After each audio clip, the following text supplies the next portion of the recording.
ஓம் ஸ்ரீ குருப்யோ நமஹ. தென்னாருடைய பெரியவா போற்றி, எந்நாட்டவர்க்கும் இறைவா போற்றி. சர்வஜ்ஞா சர்வவ்யாபி பெரியவா சரணம். மாயப் பிறப்பருக்கும் மகா பெரியவாடி போற்றி.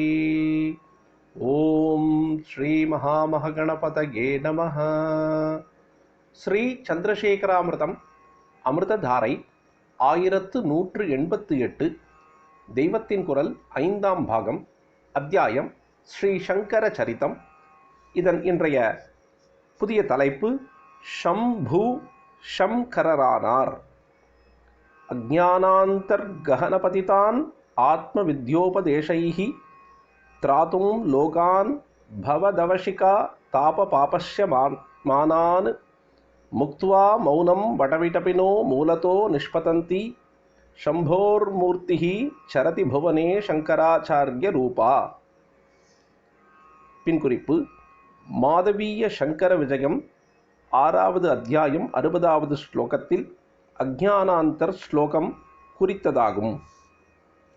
ஆச்சாரியாலை நேரே பார்த்து அதிலே ஆனந்தம் பொங்கி சொன்ன வாக்காக இந்த ஸ்லோகம் இருக்கிறது. சரதி புவனே, உலகத்திலேயே நடமாடிக்கொண்டிருக்கிறார் என்று நிகழ்காலமாக நேரே பார்த்தபடி சொல்லியிருக்கிறது. நடமாடுவது யார்? ஷம்போர் மூர்த்திஹி, ஷம்புவின் மூர்த்தி. ஷம்பு என்கிற சிவனுடைய மூர்த்தி. பரமேஸ்வரனின் முக்கியமான பெயர்களில் ஷம்பு என்பது ஒன்று. ஷம்போ மகாதேவ என்றே சொல்வது வழக்கம். சிவபக்தர்களை சைவர் என்பது போலவே ஷாம்பவர், பரமசாம்பவர் என்றும் சொல்வதுண்டு. ஷம்பு என்ற பதத்தின் அடியாக உண்டானதே ஷாம்பவ என்பது.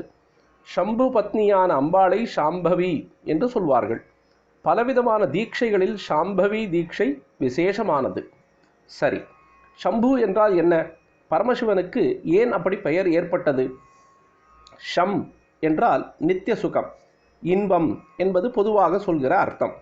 ருத்ர சமகங்களில் ஷம் மயஸ் என்று 2 விதமாக இன்பங்களை சொல்லியிருக்கும். ஈஸ்வரனுக்கு ஷம்பு என்பதோடு மயோபு என்றும் ருத்ரத்தில் ஒரு பெயர் சொல்லியிருக்கிறது. இந்த ஷம் மயஸ் என்ற 2ம் இன்பம் என்று அர்த்தம் கொடுப்பதால் ருத்ரசமக பாஷ்யக்காரர்கள் இவற்றில் ஒன்று லௌகீக சுகம் என்றும் மற்றது மோட்ச சுகம் என்றும் அர்த்தம் பண்ணியிருக்கிறார்கள். ஷம் ஒன்றை மட்டும் சொல்கிற பொழுது அதுவேதான் மோட்ச சுகமாய் உள்ள நித்திய சுகம் ஆகும். ஷம்முக்கு பூவாக இருப்பது ஷம்பு. பூ என்றால் உற்பத்தியாகிற இடம். நாம் எல்லோரும் உற்பத்தியாகிற இடமாக இந்த மண்ணுலகம் இருப்பதால் தான் இதற்கு பூலோகம் என்று பெயர். நித்தியானந்தமாகிற ஷம் உற்பத்தியாகும் இடமே ஷம்பு. பரமேஸ்வரன் அத்வைத பிரம்மமாக தட்சிணாமூர்த்தி ரூபத்திலே உட்கார்ந்து கொண்டிருக்கும் பொழுது மோக்ஷானந்த உற்பத்தி ஸ்தானமாக இருப்பதால் அவருக்கு ஷம்பு என்று பெயர். அதைத்தான் தட்சிணாமூர்த்தி கோலத்தைத்தான் வடவிடபினோ மூலதோ என்று சொல்வதும் அதற்கு முந்தி வரும் மௌனம் என்பதும் குறிப்பிடுகிறது.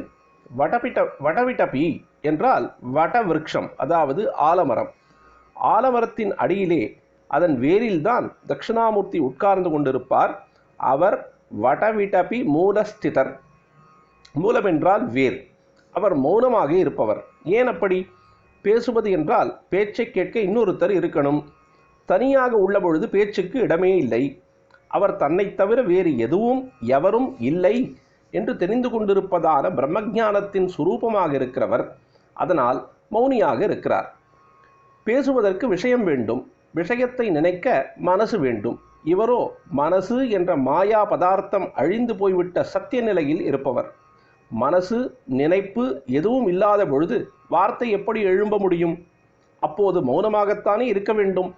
ஆத்மானந்தம் என்ற நித்திய சுகமான ஷம்மின் உற்பத்தி ஸ்தானமாக, அதாவது ஷம்புவாக ஒரே மௌனமாக உட்கார்ந்து கொண்டிருப்பது அவருடைய ஸ்வபாவம். நதிகளுக்கெல்லாம் உற்பத்தி ஸ்தானம் என்று ஒன்று உண்டு. அந்த இடம் மலைகளின் உச்சியில் ஒரு சின்ன மடு மாதிரி இருக்கும். அதில் ஜலம் தேங்கி இருக்கும். கங்கோத்ரிக்கு கொஞ்சம் வடக்கே இப்படித்தான் இருக்கிறது. அதிலிருந்து பசுவின் வாய் வழியாக கோமுகி என்ற பாறை அமைப்புகள் வழியாக கங்கை நதியாக விழுகிறது. காவேரியின் உற்பத்தி ஸ்தானம் கொடகு தேசத்தில் சகயாத்ரி என்கிற மலைத்தொடரில் பிரம்மகிரி என்ற மலையில் தலைக்காவேரி என்று சொல்லும் இடத்தில் ஒரு சின்ன மடு மாதிரி தான் இருக்கிறது. அந்தந்த உற்பத்தி ஸ்தானங்களில் ஜலம் அது பாட்டுக்கு சின்ன மடுவாக தேங்கி இருந்து விட்டால் அதனால் லோகத்திற்கு என்ன பிரயோஜனம்? ரொம்பவும் கஷ்டங்களை தாங்கி கொண்டு மலை காடு எல்லாம் தாண்டி போய் அந்த உற்பத்தி ஸ்தானத்தை அடையக்கூடிய வெகு சிலரை தவிர மற்ற எல்லோருக்கும் ஒரு பிரயோஜனமும் கிடைக்காது. வானாளை கொடுத்து வானதீர்த்தம் என்று சொல்வார்கள். தாமிரபரணியின் உற்பத்தி ஸ்தானமான பானதீர்த்தத்தை அடைவது எத்தனை கஷ்டம் என்பதை இப்படி சொல்வார்கள்.